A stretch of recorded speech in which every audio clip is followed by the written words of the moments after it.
हर समय प्रभु पर भरोसा रखो, परमेश्वर हमारा शरण स्थान है। भजन संहिता 62 अध्याय 8 पद। दूसरा शरण नगर शेकेम था। यहोशू 20 अध्याय 2 पद 7 पद। शेकेम का अर्थ है कंधा। प्रभु यीशु मसीह ने केवल हमारे मुक्तिदाता और उद्धार करता है, लेकिन वह हमारा बोझ उठाने वाला भी है। मत्ती 11 अध्याय 28 पद में कहता है, हे सब परिश्रम करने वालों और बोझ से दबे हुए लोगों, मेरे पास आओ, मैं तुम्हें विश्राम दूंगा।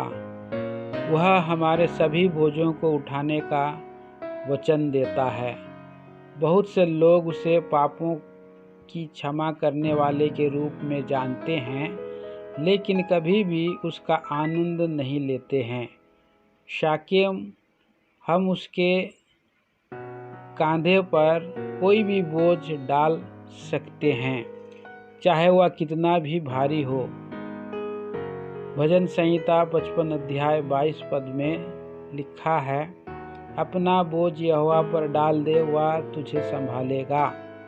हम अपने सभी बोझ यहोवा पर डाल सकते हैं, चाहे वे व्यक्तिगत हों या पारिवारिक हों या मांडलिक संबंधित, क्योंकि उनके कांधे हमारे सभी बोझों को सहन करने के लिए काफ़ी मजबूत हैं।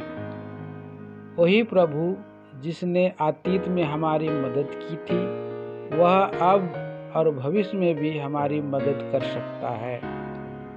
तीसरा, हेब्रोन का अर्थ संगति है।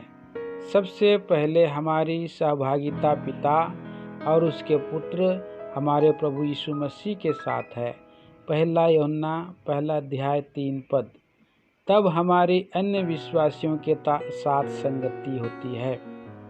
हमें अपने शांत समय में नियमित रूप से परमेश्वर और पुत्र परमेश्वर के साथ अपनी संगति बनाए रखनी चाहिए और प्रार्थना में अपने विचारों, समस्याओं और बोझों को साझा करना चाहिए। इससे पहले कि हम मानवीय सहानुभूति प्राप्त करें, हमें ईश्वर की कृपा प्राप्त करनी चाहिए। तब वह अन्य विश्वासियों के साथ हमारी संगति के लिए न केवल भोजन के लिए बल्कि आध्यात्मिक मदद के लिए, बोझ बांटने और एक साथ प्रार्थना करने के लिए प्रावधान करेगा।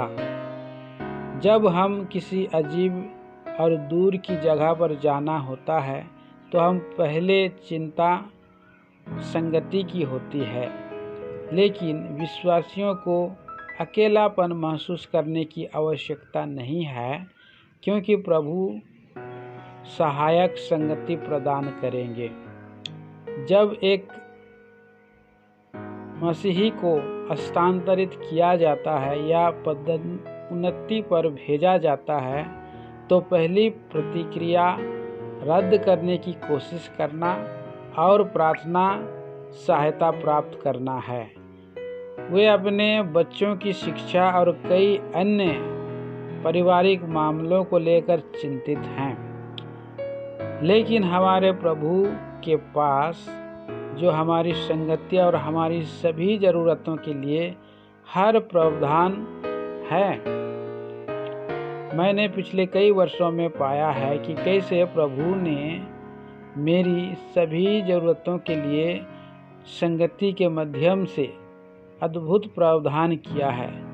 दिसंबर 1929 में मेरे धर्म परिवर्तन के बाद मेरी पहली प्रार्थना थी, प्रभु, मैं उच्च श्रेणी के फर्नीचर और सभी सुख सुविधाओं के साथ अच्छे घरों में गया हूँ, लेकिन मैं कभी भी वास्तविक मसीही घर में नहीं रहा।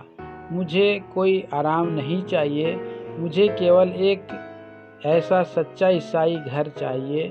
उसी हफ्ते एक महिला मेरे पास आकर और बोली, सुने हैं कि तुम यहाँ अजनबी हो, हमारा एक कमरा खाली पड़ा है, जब तक तुम यहाँ हो तब तक तुम वहाँ रह सकते हो। मैंने कहा, मैं इसके बारे में प्रार्थना करूँगा। लेकिन मेरे दिल में भी इस प्रस्ताव को स्वीकार करना चाहता था। जब मैंने इसके बारे में प्रार्थना की, प्रभु ने मुझसे कहा, यही है घर मैंने तुम्हारे लिए प्रदान किया है। कुछ हफ्तों के बाद मैं उस घर में स्थानांतरित हो गया। यहाँ एक खुशहाल मसीही घर था। वहाँ मैं पहली बार पूरी बाइबल पढ़ी थी और वहाँ मैंने उनकी सेवा के लिए परमेश्वर की पुकार सुनी थी और उनकी सेवा करने का फैसला किया। उसके माध्यम से मुझे कई अच्छे मसीही से मिलने का अवसर मिला। अब मैं परमेश्वर को धन्यवाद देता हूँ कि उन्होंने मेरी संगति के लिए जो प्रावधान किया। इस प्रकार परमेश्वर हर देश में संगति प्रदान करता है। सही मायने में मेरा प्रभु मेरा हेब्रोन बन जाता है।